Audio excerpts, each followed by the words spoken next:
Hi, I'm Will Flanagan. I'm a realtor with Compass in Pasadena, and I'm here today with David Scheidemantel. David, why don't you introduce yourself? I know that I've met you through our Provisors group, and you have a little short introduction, which I think is very helpful for people to remember you and what you do and your name. So why don't you go ahead and introduce yourself, and we can go from there. I'll do that, Will. Thank you very much for having me on your program here, and I'll just jump right in. The way I introduce myself is I say David Scheidemantel, Scheidemantel Law Group, protecting policyholders coast to coast against big bad insurance companies. Don't fall for their traps, pitfalls, and swindles. You paid for your insurance. Let us fight for it. It's Scheidemantel, not Mickey Mantle, and never shy about insurance. That's awesome. And anybody who's been in our provisor groups knows you because of that. And you're also a very smart dresser. Your sartorial skill level is very high. So I wanted to talk to you today a little bit because I'm focusing on insurance this month. I had a couple of insurance brokers on speaking, and there'll be links to those folks as well. But they're more in the selling side, obviously. Tell us a little bit about what you do and how you came to be focused on, helping homeowners deal with their insurance policies. Well, I've been an insurance coverage lawyer for more than 30 years, and I have a combination of clients. Some of them are individuals and homeowners. Some of them are businesses, and we do a whole range of representation of policyholders having to do with their property, casualty, and life matters. And we represent homeowners oftentimes in what we call first party losses, which that means like there's an insurance of a home and there's been some damage to the home or a fire, but there could also be third party liability. Somebody might have been injured while coming in and out of the home, and there might be some liability that they need defense from their insurance company. And insurance, when it works very well. When it doesn't work is when I need to be called upon, because insurance companies are for-profit businesses, and when they can restrict or avoid coverage or think they might have a sliver of a hope for doing that, oftentimes that's what they'll do. And that's when I get involved. I get involved in initially probably reviewing a matter and writing some letters to the insurance company in hopes of turning them around and changing their mind. And we've been quite successful in doing that on a number of occasions. Unfortunately, it doesn't always work, and sometimes we need to resort to litigation. Another thing we do for homeowners is we help evaluate their insurance program as it relates to how they live their lives. Some of the things that come to mind that I see from time to time are a homeowner who has a policy in their own personal name. But then through some estate planning, they transfer the title to the property to a family trust or some other entity. And they forget to make the change on their insurance policy to have that entity identified as a named insured under the policy. And in those situations, they can run into a problem.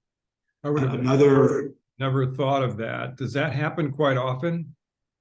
Well, it happens enough that I get consulted about it, but I think people do forget those sorts of things. You would think estate planning lawyers would remind them, but I guess they don't think about it either. Possible, and sometimes people do a do-it-yourself approach to these sorts of things. Wouldn't necessarily be. Another example would be what are called protective safeguards that exist in the policy. We see these very often in builders' risk policies, but they can also be present in homeowners' policies. And these are things that require a homeowner to do in order to protect the property. It can have to do with, for example, brush. There are a number of provisions in some policies about brush clearing. There is also a requirement oftentimes that you allow the homeowner some representative of the insurance company to come on site and do an inspection and then make recommendations for what the homeowner should do to make the home safer. And sometimes these are mere recommendations, other times they're mandatory requirements. So I have dealt with situations where people just don't respond and they don't allow the insurance company on site. And then there's a loss, and they've been paying premium all this time. And suddenly premium wasn't worth what it was buying because the insurance company is taking the position that there's no insurance. Another example is in the application process. When you're applying for the coverage, sometimes people don't recognize that what is on there needs to be truthful and reflect some due diligence, because if you're making a representation about some aspect of the property, for example, a functional burglar alarm, but you really don't have a functional burglar alarm, or it's not functional, or it doesn't meet certain qualifications that are identified in the policy, and then there's a break-in and a theft, insurance company may try to deny coverage on that basis. And another very significant issue is what business is being conducted on the property. People with their home businesses that they run out of their homes, or even remote work where they're working in their homes. You have to look at the language of the policy to see what it actually says about losses that may arise in connection with operating a business. Sometimes there can be coverage for some incidental business, but I've seen policies go so far as to say that they won't insure a portion of a home used for business. Well, what does that mean? Suppose you have customers come to the house, or clients come to the house, and they walk up the driveway, and they go in the front door, and they wait in the hallway there, or the foyer, and then they go into another room. And I mean, what's the argument the insurance company might make for what's actually being used for business? Could be a large chunk of the home, and you can see that that's not actually that particular policy language. I have not seen it in result in a problem, but I know the language exists, and I think it could be a problem. So people should consider what business they're doing at home, and whether they might need a business insurance policy through an insurance broker that they can find, who will be able to make sure that business is covered. So people keep things in their homes. They have collections, they have art, they have musical instruments, they have jewelry, and one has to be careful what are the sublimits for those sorts of things in the policy. It might be, insure $1 million or $500,000 worth of personal property within the home, but there might be a sublimit for jewelry, or a sublimit for art, or a sublimit for certain types of things. It's much lower, and they don't realize that because they haven't actually looked to see what's there. I think the major lesson that I've learned and I try to impart is that people think they're insured when they buy an insurance policy, and they stick it in their drawer or their Dropbox, and they don't look at it. And if they looked at it, they would see some of these issues and realize, oh, I better take care of these things, or I may have a problem later. And then they don't realize they have a problem until they have a problem. Yeah. And that is unfortunately when they need to come see me. Yeah, I know when we switched our homeowners policy about 5 years ago, and the new insurance company, I don't know if they did a drive-by or somehow they said, well, we'll insure you, but your driveway has got some unevenness. We have some big trees, and they pushed up some of the cement in the driveway. So, they called it a trip hazard. Fine. So we had to have a contractor come out and, resurface part of the driveway to satisfy that need. I would have never thought of something like that, but I guess this is what insurance is about, right? They're about projecting potential risk and then trying to help you mitigate those risks by doing certain things, whether it's adding insurance, or adding a burglar alarm, or adding certain other. I know I was at a house last night, and it's in the fire zone in the hills, and they're going to have to do a lot more brush clearing than they thought down the hillside. And that kind of stuff, you know, it adds up to a cost, and they, you know, in order to get their insurance in the first place, this is a mandatory requirement. Now it's a mandatory requirement by the fire department as well. So Right. two entities that are kind of chasing them down. But Yeah, I mean, you raised some very good points. And one that occurs to me is another sublimit I thought was important to mention is tree removal. What's the sublimit for tree removal? Might not be adequate. It's always worth asking your broker, well, how can we increase some of these sublimits? What would the actual impact of the cost be on the premium? And make an evaluation about whether it's worthwhile. But a very important point is, suppose you have a $5 million home, and you know it's properly insured, it's with a large premium, and you might have a maybe a $10,000, $20,000 deductible. So what you want to be careful is, suppose you have a claim and you think it's going to only be about $25,000, and you have a $20,000 deductible. You have to think carefully whether you want to submit that claim to the insurance company to get that $5,000, because what they might do, especially in the current environment in California, when we have insurance companies pulling out of the market because of the fire risk and other issues, you could have a situation where the insurance company will just cancel the policy or won't renew it the next year, non-renew. As a non-renew is kind of a consequence of having made a claim. So think of your insurance as an asset that sometimes needs to deal with significant risks, but don't think about submitting every single risk, or at least give consideration to that.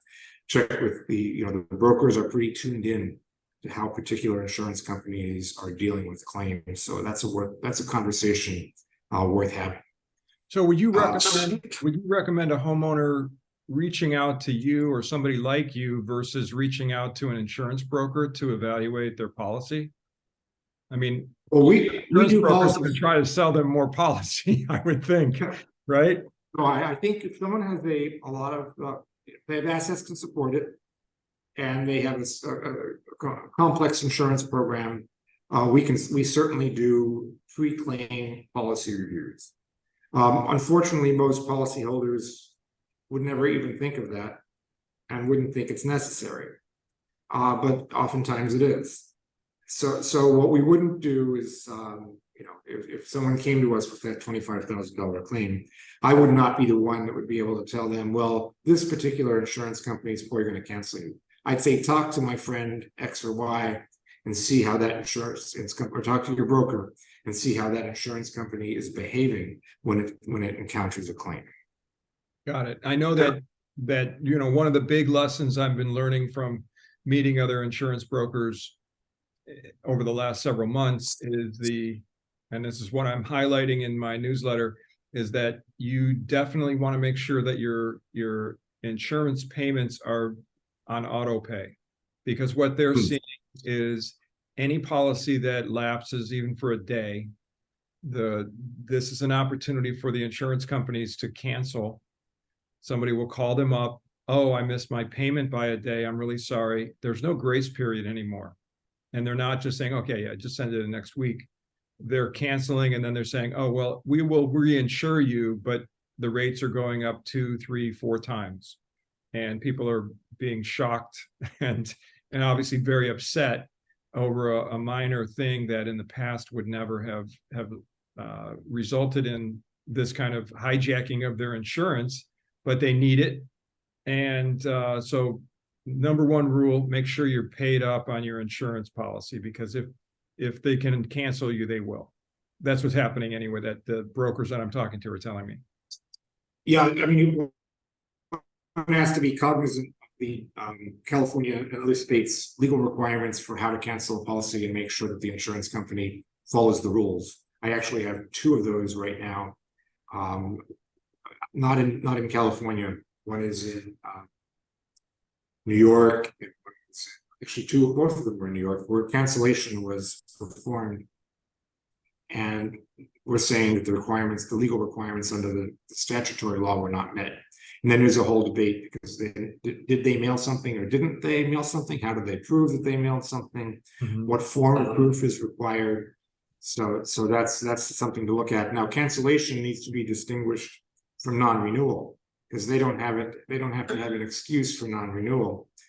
So that even if they can't cancel you, they might non-renew you down the road. So your point is excellent that don't get behind on those things. Yeah. Now, what are you seeing as I know you deal with nationwide, you have a team that helps you, that supports you.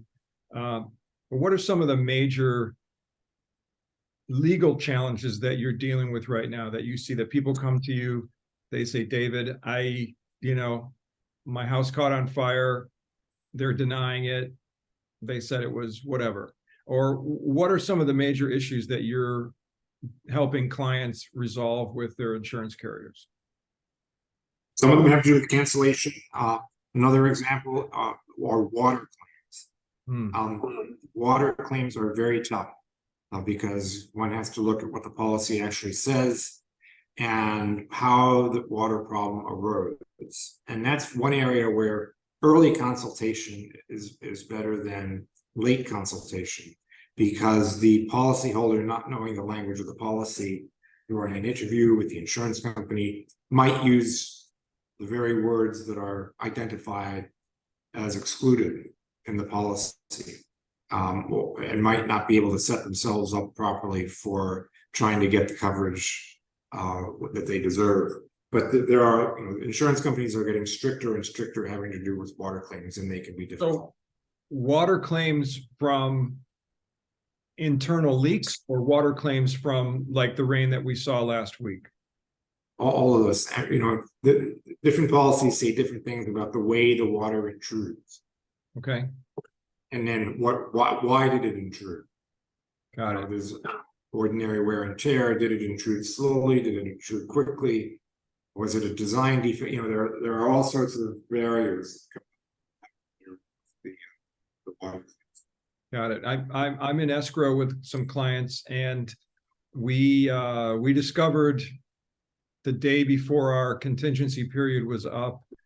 It was the tropical storm Hillary that came through a week and a half ago, and we walked into the property just coincidentally that day with a roofing inspector, and there were puddles of water in several parts of the house. Obviously, the roof had failed, and we've just now got through negotiating back and forth for a credit to replace the roof. But there's, other potential damage inside the house that the homeowner is going to have to, resolve, but he's going to do a renovation anyway, so he's not as concerned about it. But I know that those kind of water issues are different from, you have a construction defect, or maybe you just have old pipes, or, we just put in a new refrigerator in my house, and, the installer said, this coupling unit that you have going to the back of the fridge feeding the water and the ice maker, it's a plastic one. It's not very good. It's $300 to upgrade it to a copper line and a better system. And, you can see the floors behind me. This is an 80-year-old house with beautiful hardwood floors. I don't know what it would cost to replace these floors if my kitchen sprung a leak, but I'm wondering that's probably, I would say probably more in Southern California anyway, more of the kind of water damage that you're dealing with, Right. Pipes or heating pipes. And all the policies say different things about different carriers are better or worse than others when it comes to the language that they have in their policies about water. Another issue with the water, water becomes as an issue because is it excluded? But another big issue with homeowner claims is the nickel and the diamond. And what's the real cost? I've seen like differences of hundreds of percentage points between what the insurance company says should be paid and what the homeowner really thinks will cost based on their own contractor's estimates and things like that. And the insurance company will come in and try and peck away and avoid doing things or subpar materials or whatever they can do to try and make sure that they attempt to restrict the coverage. Another key point about that is a lot of these policies require a claim be filed within a year after the loss. So, and that gets triggered when the insurance company closes the claim.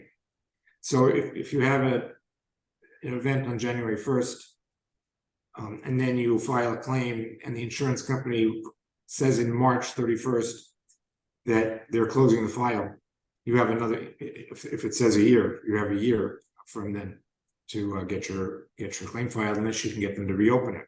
So I had one claim where we got them to reopen it 6 times.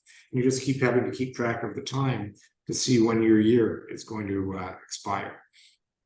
Wow. Now, in terms of best practices, what do you recommend a homeowner do, in particular, if they have expensive art or they've invested a lot of money in updating their home?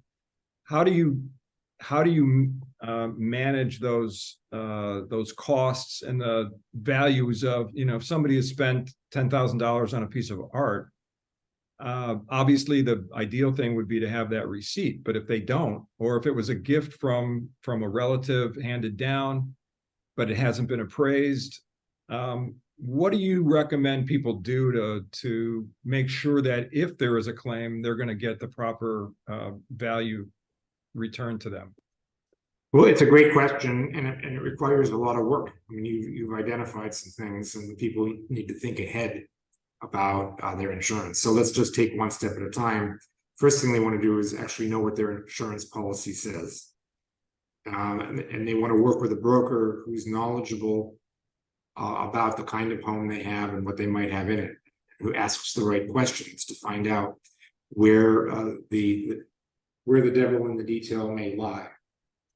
And so your first example of the artwork is there a supplement for art that does not equal what you have in your art collection? And you might want to consider a collector's policy, a standalone collections policy that would insure your art. And I've seen that for jewelry, for musical instruments, for art, other collectibles. And let's get back to that question of protective safeguards. I've seen a jewelry policy that requires the jewelry to be in a safe a certain number of days a year. Huh. And if you don't How do read they the know policy, that? How would they tell how many days a year you had it in the safe? Here's how they would tell. Okay, David, you've had someone's gone into your home and stolen your jewelry. Can I interview you? Sure. What day was it? Last Tuesday. What happened? They came in, they took the jewelry. Where was the jewelry? Oh, I had it in a drawer in my bathroom. That's where I keep it. Is that where it usually is? Yeah, we keep it there most of the time. Okay. So they're very clever in their asking of questions and how they elicit information. And it comes down to it. The policyholder is going to be have to testify perhaps and testify under oath. And you don't want to give false testimony because it's insurance fraud. Sure. And that could be very problematic. It's a crime. So Yeah. It's not a matter of them necessarily finding out through nefarious means. It might just be the policyholder is satisfying their legal obligation to tell the truth, and they may just not say it's kept in the safe. So another thing is the number of days it's worn out. Like worn out of the house. And then there's the schedule of jewelry. I've seen a jewelry policy that had a $100,000 limit on unscheduled jewelry and a $3 million limit on scheduled jewelry. Schedule means it's identified and appraised on a schedule attached to the policy. In this particular instance, there was no schedule. So my client had been paying for a $3 million policy that was really worth $100. Thankfully, that was caught before there was a problem. Yeah, these are the kind of things that people don't typically think about. It's like estate planning as well. People Right. don't anticipate unless they speak to an expert like you or an expert who's an estate planning expert.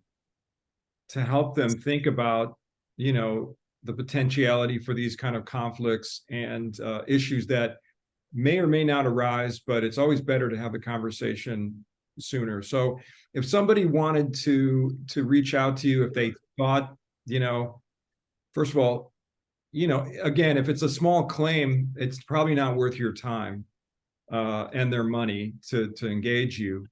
Do you have a base where you begin, where it starts to make sense for them in terms of the claim where they would want to bring you in?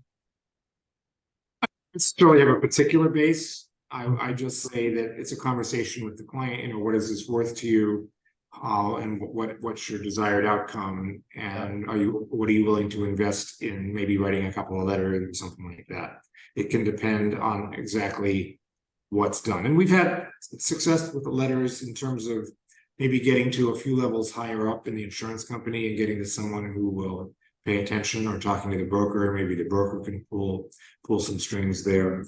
The one thing I wanted to say in response to your prior question, it's very important, is let's say you're a young couple and you buy your first home and you insure it with what I'll call a consumer insurance company.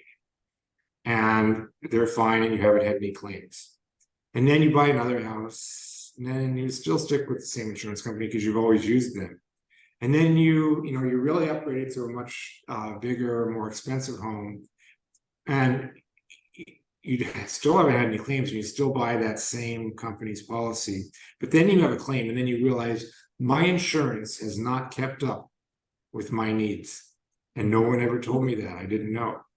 It always seemed fine before, and so then at some point they should start looking at the higher end companies who will actually provide the type of insurance they need to deal with some of those things you were talking about in terms of home improvement and replacement value and all those aspects of being a homeowner and having homeowners insurance.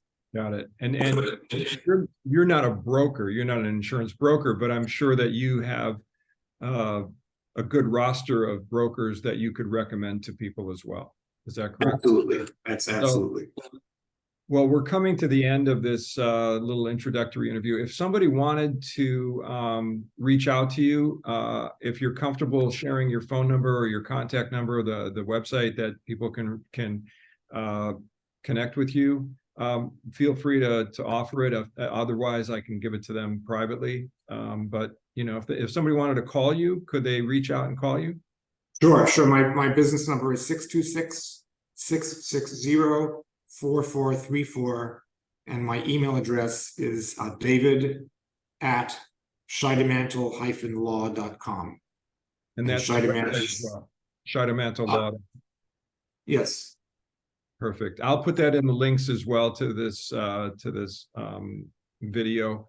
And I just want to thank you for taking the time today to kind of go over a little bit about what you do. You're an expert. I know you're one of the leading experts in the country. So the opportunity for me to share your information with my network of people is really valuable. And I want to thank you again. Thank you, Will. I really appreciate it. All right. Have a great day, David. You too.